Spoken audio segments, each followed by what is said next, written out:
खुलुमबाय बे समाव बडोलेण्ड इंखं टेलिभिजननि स्टुडियोआव आं मिथिखा नार्जारी दिनैनि गाहाय रादाबफ्राव दङ। गरायमारियाव फिसाया गोरबोआव गोनां बिसिखौ बुथारदों। सालबारियाव दाननै सिगाङाव गोमानाय सुबुंनि सह बोखांदों।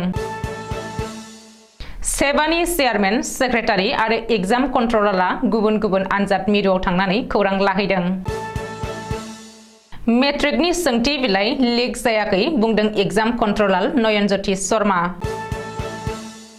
जौसिन बिजिरसालिया अखिल गगैनि इन्टारिम बेलखौ 13 मार्चसिम बहाल लाखिबाय। मेट्रिक आनजादा दिनैनिफ्राय जागायबाय। दानिया फैदोनि आबुं रादाबाव।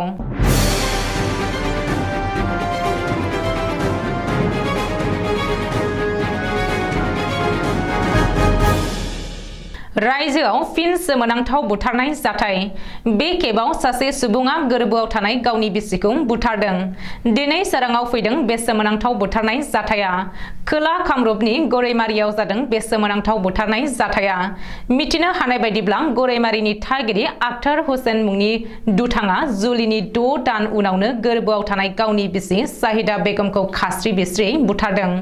बिसि थाखानायनि उनावनो आख्तार हुसेना गुबुन सिख्लाजों गोसो थोनायनि थाखाय बे खास्रि बिस्रि बुथारनाय जाथाया जादों होननानै मिथिनो हादों। मख'नो गोनांदि साहिदा बेगमखौ गावनि फिसाय आख्तार हुसेनानो बुथारदों होननानै साहिदानि नखरनि सुबुंफोरा अजद होदों। ओरैहाय साहिदाखौ बुथारनायनि उनाव आख्तारनि नखरनि सोद्रोमाफोरा गासैबो खारखोमानानै दं होननानै खौरां मोनदों। रिपर्ट बायदिब्ला बे जाथायनि सायाव पुलिसा नायबिजिरनो जागायबाय। बेजों लोगोसे आख्तार हुसेन आरो बिनि नखरनि सोद्रोमाफोरखौ पुलिसा संदाननो जागायबाय। बाक्सा जिल्लानि सालबारियाव थांनाय दाननै सिगाङावनो गोमानाय सुबुंनि गोथै सह बुरखांनो हादों। दाननै सिगाङाव गोमानाय सुबुंनि सहखौ हाखर जावखांनानै बुरखांदों। रिपर्ट बायदिब्ला सालबारि पकुवामारिनि थागिरि लालसान आलिया थांनाय 18 डिसेम्बरनिफ्रायनो गोमानानै दंमोन।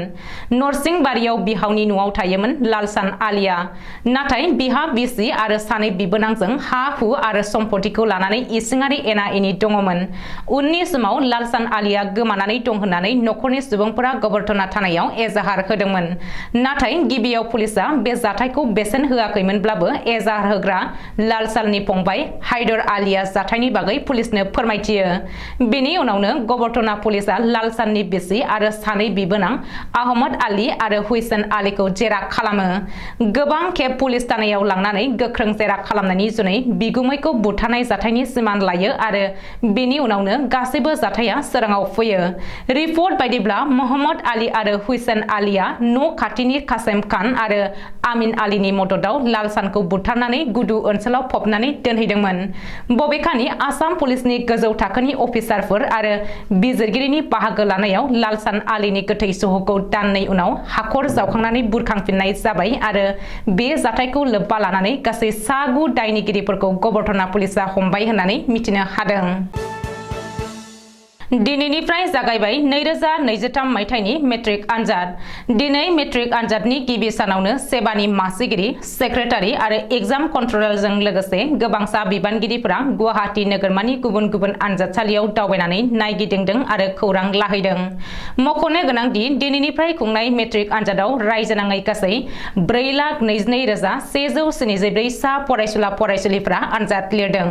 नाथाय रायजोनाङै माखासे फरायसुला फरायसुलिफोरा एडमिट कार्ड मोनाखै होननानै अजद होदों। नाथाय जायफोर फरायसाया रेजिस्ट्रेशन खालामाखैमोन बिसोरनो एडमिट कार्डखौ मोनाखै होननानै सेबानि सेक्रेटारिया रोखायै फोरमायथिदों। बेनि अनगायैबो फरायसाफोरा अबजेक्टिभ पेपारखौ आबुं खालामथारनांगौ होननानै मख'नाय गैया। जायखिजाया 3 घन्टानि गेजेराव गांनैबो पेपारखौ फरायसाफोरा जमा होनांगोन होननानैबो सेबानि सेक्रेटारिया फोरमायदों। मख'नो गोनांदि फरायसाफोरा 45 मिनिटनि गेजेरावनो अबजेक्टिभ पेपारखौ जमा होनांगोन होननानै माखासे थाखोआव सावरायसोदोंमोन आरो फरायसाफोरखौ गोनो गोथो जाहोदोंमोन।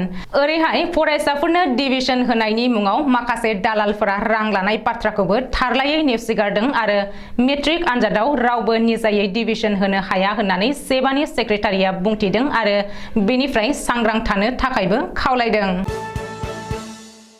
सेबानि बानजायनायाव दिनैनिफ्राय जागायबाय 2023 मायथाइनि मेट्रिक आनजाद रायजोनाङै गासै 912 आनजाद मिरुफोराव दिनैनिफ्राय मेट्रिक आनजाद खुंदों। देग्लायनि मेट्रिक आनजादाव गासै सा 4,22,174 फरायसाफोरा जिरायदों। बेनिनो सा 1,94,054 फरायसुलाफोर आरो 2,28,120 फरायसुलिफोर। मख'नो गोनांदि देग्लायनि मेट्रिक आनजादनि गिबि सानावनो सोंथि बिलाइ लिक जानायनि गोख्रों अजद सिखांदों। मेट्रिक आनजादनि गिबि सानावनो दिनै आफां आसामनि बरपेटा जिल्लायाव इंराजि आयदानि सोंथि बिलाइ लिक जानाय जाथाया सोराङाव फैदों। बेजों लोगोसे मबाइलजों साफायनाय इंराजि आयदानि सोंथि बिलाइनि सावगारिया ससियेल मिडियायाव जोबोरैनो भाइरेल जादों। बेखौ लानानै दिनै रायजोनाङै गोख्रों दान्थे बिदान्थे आरो सावरायनाया सोमजिदों। नाथाय आनजादनि सोंथि बिलाइ लिक जानायखौ थारलायै नेवसिगारदों सेबानि एग्जाम कन्ट्रलार नयनज्योति शर्माया। बेनि बागै नयनज्योति शर्माया बुंदों दि आनजाद जागायनायनिफ्राय 1 घन्टानि उनावनो फरायसाफ्रा न'आव थांनो हायो। 1 घन्टानि उनाव आनजादसालियाव सासे फरायसाखौ जर जुलुमै लाखिनायनि खान्थि गैया। 15:55 रिंगायाव सोरबा फरायसाया मबाइलनिफ्राय सोंथि बिलाइनि सावगारि हरोब्ला बेनि बिबाना सेबानि नङा। फुंनि 8:55 रिंगानि सिगां सोंथि बिलाइ फोसावजायोब्लासो बेयो लिक जानाय। नाथाय 9 रिंगानि उनाव सोंथि बिलाइ ओंखारोब्ला बेयो लिक जानाय जाया होननानैबो नयनज्योति शर्माया बुंदों। जौसिन बिजिरसालिया अखिल गगैनि इन्टारिम बेलखौ 31 मार्चसिम बहाल लाखिबाय। मख'नो गोनांदि अखिल गगैनि केसनि सायाव दिनै जौसिन बिजिरसालियाव हियारिं खालामनाय जायो, जेराव जौसिन बिजिरसालियाव अखिल गगैनि अग्रिम जामिनखौ 13 मार्चसिम बहाल लाखिबाय। रिपर्ट बायदिब्ला अखिल गगैनि एडभकेट हजेफा आहमेदीनि बिफाया हरखाब रुंसारि जानायनि थाखाय दिनै एडभकेट हजेफाया बिजिरसालियाव नुजाथिनो हायाखै। बेनिखायनो जौसिन बिजिरसालिया एडभकेट हजेफानि आर'जलाइ होनाय बायदियै अखिल गगैनि अग्रिम जामिनखौबो 13 मार्चसिम बहाल लाखियो।